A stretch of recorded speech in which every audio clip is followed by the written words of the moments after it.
शाह है और आप देख रहे हैं पाकिस्तान टुडे। इंतहाई गम कर देने वाली जो खबर है केपी से अब आ रही है, जो क्लाउड बस्ट के बाद तबाहकारियां हुई हैं और उसके नतीजे में अब तक जो इतलात मौसूल हुई है उसमें 200 से ज्यादा जानी नुकसान जो हुआ है और लाकदार जो है वो माली तौर पे नुकसान पहुंचा है। जो रेस्क्यू और इमदादी सरगर्मियों में कार्रवाई कर रहा था हेलीकॉप्टर, वो भी इस मामले का जो है वो शिकार हुआ है और उसके अंदर भी जो है वो अफराद जो है वो शहीद हुए हैं। इस वक्त क्यों ये सिचुएशन बनी, ये क्लाउड बर्स्ट है किस भला का नाम, क्या इसको रोका जा सकता है, क्या इसकी पेशेंट गोई की जा सकती है, क्या हमारे पास इक्विपमेंट्स हैं कि हम ये चेक कर सके। इन तमाम मराहिल पर बात करने के साथ साथ ये भी जानने की आज के प्रोग्राम में कोशिश करेंगे कि इन तबाहकारियों और इन मौसमी तब्दीलियों से कैसे बचा जा सकता है। आसिफ चुटिया साहब है, हमें टेलीफोन लाइन पे ज्वाइन कर चुके हैं, साबिक पीए के डीजी हैं। बहुत शुक्रिया सर टाइम देने के लिए। सबसे पहले मैं अपने नाज़रीन को ये बताना चाहूंगा कि क्लाउड बस्ट होता क्या है सर, किस तरह एकदम से जो आसमान है वो इतनी मिनटों की बारिश जो है वो घंटों में बरसाना, घंटों की बारिश जो है वो मिनटों में बरसाना शुरू कर देता है, होता क्या है ये? जी, ये लोकलाइज्ड होता है। इसमें ये होता है कि टेम्परेचर जब इलाके का बढ़ता है और फिजा में मॉइस्चर बहुत ज्यादा हो तो उसकी वजह से लो प्रेशर सिस्टम बनता है, तो हवाएं ऊपर की तरफ जाती हैं और अगर एक खास किस्म के बादल होते हैं जिसे कोलंबो नबस वो कहते हैं, क्लाउड्स कहते हैं, तो उसमें वो बड़ी हाइट तक जाते हैं और यकदम वो फैलते हैं जब, तो बारिश जो है वो इकट्ठी हो के मॉइस्चर वो यकदम गिराती है। तो अगर तो 4 इंच बारिश जो है वो 1 घंटे के अंदर हो तो उसको हम क्लाउड बर्स्ट का नाम देते हैं। सर क्या हमारे पास वो इक्विपमेंट्स मौजूद हैं कि हम पेशेंट गोई कर सके, हम ये भाप सके कि जी क्लाउड बर्स्ट हो सकता है? जी, इसके लिए खास रडार होते हैं जो पाकिस्तान के पास अभी मेरा ख्याल है नहीं है। वो खास रडार हैं जिनकी वजह से पता लग जाता है कि ये क्लाउड जो है ये बस्ट करेगा। तो हमारे अंदाजा तो लगा लेते हैं, लेकिन हमारे पास वो उस किस्म के रडार अभी जदीद नहीं है। तो अर्ली वार्निंग सिस्टम ये हमें अपना बहुत बेहतर करना पड़ेगा, क्योंकि ये तो हर साल का फिनोमेना है। आप पाकिस्तान की हिस्ट्री देख लें कि 90s में 20s में सारे फ्लड्स आते रहे हैं। 2010 में हमने देखा बहुत ज्यादा नुकसान हुआ हमारा। फिर 2022 में इतना ज्यादा था कि 1/3 हिस्सा पाकिस्तान का वो सैलाब के अंदर आ गया। तो अब ये है कि इन चीजों को हमें एक शक्ल देनी है, ये नहीं है कि हर साल ही हम इन हालात में से गुजरे हैं। आसिफ साहब, 200 से ज्यादा अफराद इस पूरे क्लाउड बस्ट के मामले के अंदर अपनी जान गंवा चुकी है। हुकूमत ने भी जो है, केपी हुकूमत ने कल हमने शौक मनाने का ऐलान किया है। मैं ये जानना चाहूंगा कि ये देखें, एक हॉरिबल खतरनाक लेवल पर हम मौसमी तब्दीलियों के जो नुकसानात है वो हम फेस कर रहे हैं। अब हम ये बात करते दिखाई देते थे कि जी इंतजामी मामला, अब इंतजामी मामला और सियासत से ये बढ़ चुकी है बात। इसके लिए इकदाम इस वक्त क्या करने चाहिए कि इतने बड़े लेवल पर जो नुकसानात हो रहे हैं वो रोका जा सके, और मौसमी तब्दीलियां, ये जो तब्दीलियां आ रही हैं, इसको किस तरह काबू पाया जा सकता है? वो कौन से पॉइंटर्स हैं, हम चाहेंगे कि हमें बताएं कि जनाब ये चीजें तो फौरी तौर पर करने की जरूरत है, जिस पर हुकूमत या कंसर्न लोग भी, बिजनेस कम्युनिटी भी, वो भी तवज्जो नहीं दे रही। देखिए, फ्लड्स तो आपने देखा ही है कि जिस तरह मैंने अर्ज किया कि 2010 में भी आया है, फिर 2022 में बहुत शदीद सैलाब आए हमारे यहाँ।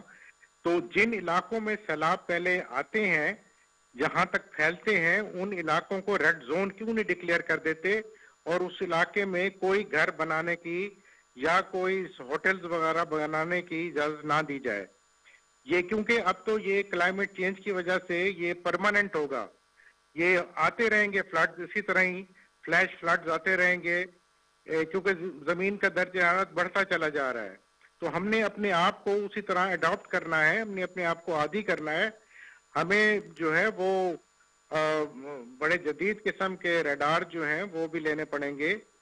तो ये लोगों को ट्रेनिंग देनी पड़ेगी इस सिलसिले में कि सायरन्स वगैरह जिस तरह से बजाते हैं तो वो अच्छी को पहले ही जगहों पे, ऊंची जगहों पे चले जाएं या वो अपने रिश्तेदारों के घर चले जाएं। दूसरी बात मैं अर्ज करूंगा कि अब देखिए ये फिनोमेना, जिस तरह मैंने कहा कि ये तो अब एक परमानेंट बन गया है, तो क्यों ना शेल्टर्स बनाए जाएं उन इलाकों में जहां लोगों को पहले ही शिफ्ट कर दिया जाए अर्ली वार्निंग सिस्टम से कि ये जो है इस तरह से सैलाब आने लगे हैं, तो इन इलाकों के लोग जो हैं वो शेल्टर में आ जाएं। थोड़े अरसे के बाद वो फिर फ्लो गुजर जाती है तो फिर वो अपने अपने जगहों पर आ जाएं। तो ये तो एक मैनेज करने वाली बात है, प्लानिंग करने वाली बात है। ऑफ कोर्स इसके ऊपर काफी इन्वेस्टमेंट भी होगी, लेकिन ये है कि हमें ये करना पड़ेगा, ये एक तल्ख हकीकत है। आसिफ साहब, इस वक्त हुकूमत डिजास्टर मैनेजमेंट सिस्टम को देख रही है, मगर ये तो हादसा हो गया उसके बाद की सूरत को काबू करने के लिए कोशिशें हैं। मगर जिस तरह आप फरमा रहे हैं कि एक पॉलिसी के तहत एक लार्जर स्केल के ऊपर इसके ऊपर इम्प्लीमेंटेशन होनी चाहिए, इन शेल्टर्स का क़याम अमल में लाना चाहिए और साथ साथ रडार्स की खरीदारी। इस वक्त जो हुकूमत है, आप समझते हैं, आपके पास क्या इत्तलात हैं कि इसके ऊपर 1% भी अब तक काम हो रहा है या इसको कंसीडर किया जा रहा है इस सतह पर? अनफॉर्चुनेटली मैं तो मुतमईन नहीं हूँ।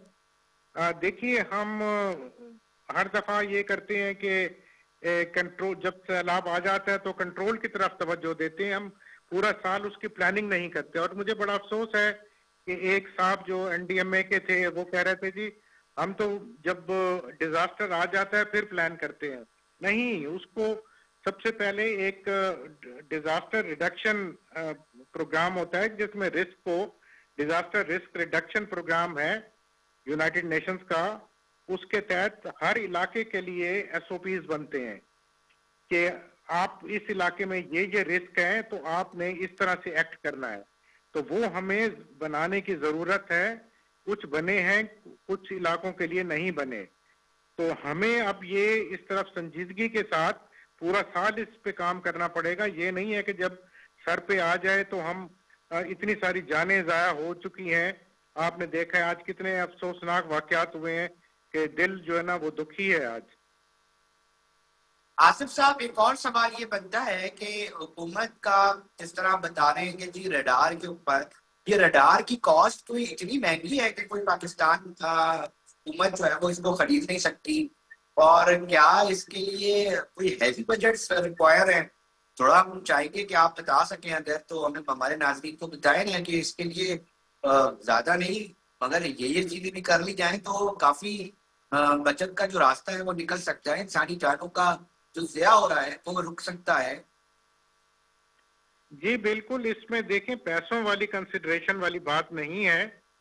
असल चीज इसमें प्लानिंग है कि आपको सही प्लानिंग करनी चाहिए। वसाइल मिल जाते हैं दुनिया में, दूसरी कौमें भी हैं जो आपकी मदद करने को तैयार होते हैं, लेकिन ये कि सबसे पहले हमें अपना प्लान करें, प्रोजेक्ट्स बनाएं और उसके लिए इंटरनेशनल डोनर एजेंसीज भी आ जाती हैं। तो पहले भी जायका ने ही दिए थे हमारे मेट डिपार्टमेंट को, रडार दिए थे। वो आम किस्म के रडार थे, अब तो वो पुरानी टेक्नोलॉजी हो चुकी है। अब जदीद टेक्नोलॉजी से आपको पहले पता लग जाता है कि ये जो क्लाउड्स आ रहे हैं उनकी खास किस्म होती है, वो उसमें तह ज्यादा होती है उन क्लाउड्स में, और अंदाजा हो जाता है कि ये इसकी वजह से ये क्लाउड बस्ट होगा।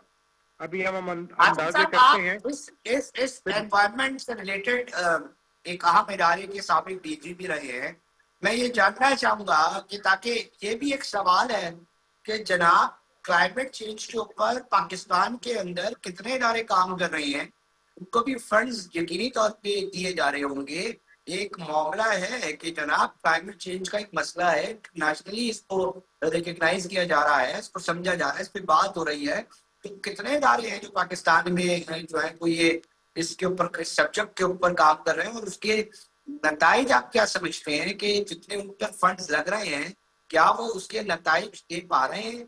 क्या वो तमाम चीजों को प्रॉपर तरीके से ना सही 50% कर पा रहे हैं कि जनाब कम से कम ये चीजें हो सके? इदारे तो बहुत सारे हैं, पूरी फुल फ्लैज वजारत मौसमियाती तब्दीली है, उसके बाद एक मौसमियाती अथॉरिटी है, फिर उसके बाद सूबों में है, एनडीएम में है, पीडीएम में है। बात यह है कि उसको एक खास प्लान बनाकर उस पर अमल दरामद करवाएं। ये नहीं है कि हम पूरा साल खामोश रहें और जब ये फ्लड आ जाते हैं तो फिर हम कभी हेलीकॉप्टर मांग रहे हैं तो कभी एम्बुलेंस से मांगते फिर रहे हैं। इस तरह नहीं होता, मुल्क को प्लान करना पड़ता है और वो प्लानिंग के मैं लिए इसी कागजों नुक्ते में के तो सब ऊपर कुछ है। इसलिए बताना चाह रहा हूँ, रिकॉर्ड का हिस्सा आसिफ साहब इसलिए बनाना चाह रहा हूँ ताकि ये रिकॉर्ड का हिस्सा बने कि ऐसा नहीं है कि लोग समझते इदारे नहीं है, और जो रेस्क्यू और डिजास्टर मैनेजमेंट के इदारे हैं उस हवाले से भी मैं ये रिकॉग्नाइज रजिस्टर्ड करवा रहा हूँ कि जनाब हादसे के बाद रेस्क्यू कर रहे हैं, बहुत अच्छी बात है, मगर उससे कबल जो तैयारी करने की जरूरत है वो बड़ी अहम है और उसके ऊपर काम नहीं हो रहा है। ये मुझे बता रहे हैं डीजी, साबिक डीजी हैं ईपीए के और एक बड़ी अहम एजेंसी है एनवायरमेंट को लेकर, उसके साबिक डीजी अगर मुझे बात बता रहे हैं तो मेरे लिए बजाते जर्नलिस्ट एक शहरी एक हॉरिबल चीज है। और सर क्या मैसेज देना चाहेंगे इस प्रोग्राम के जरिए? मैं चाहूंगा कि बहुत ही तकलीफ दे वीडियोज विजुअल्स जो है वो सामने आ रहे हैं, तो यकीनी तौर पे मैं चाहूंगा कि आप हुकूमत को क्या सजेस्ट करेंगे? देखिए, ये एक पेरिस एग्रीमेंट हुआ था जिसमें ये डेवलपिंग कंट्रीज ने कहा था कि जी आप लोगों की वजह से, जो डेवलप मुल्क हैं वो उनकी वजह से कार्बन डाइऑक्साइड की इमिशन बहुत ज्यादा है और लिहाजा आप लोग हमारी इमदाद करें क्योंकि हम खामखा के इफेक्टिव बन गए हैं, हमारी इमिशन ज्यादा नहीं है। तो वहां पर ये फैसला हुआ था कि $100 बिलियन का फंड जो है वो जनरेट किया जाएगा और उससे हम उन ममालिक की मदद करेंगे जो इसके अफेक्टीज हैं। अनफॉर्चुनेटली वो वादे पूरे नहीं हुए, तो अब इसके लिए बहुत बड़ी फॉरेन इन्वेस्टमेंट चाहिए हमें कि हम अपने मसाइल को हल करें। हमें कम से कम इसके लिए $1.5 लाख जो है वो चाहिए होगा हमें। सॉरी, $150 अरब का है कि 2030 तक हम उसके लिए हमें चाहिए। लेकिन बात यह है कि हमें कोई भी कमिटमेंट पूरी नहीं हुई, तो जो कुछ हम कर रहे हैं अपने ही वसाइल से कर रहे हैं।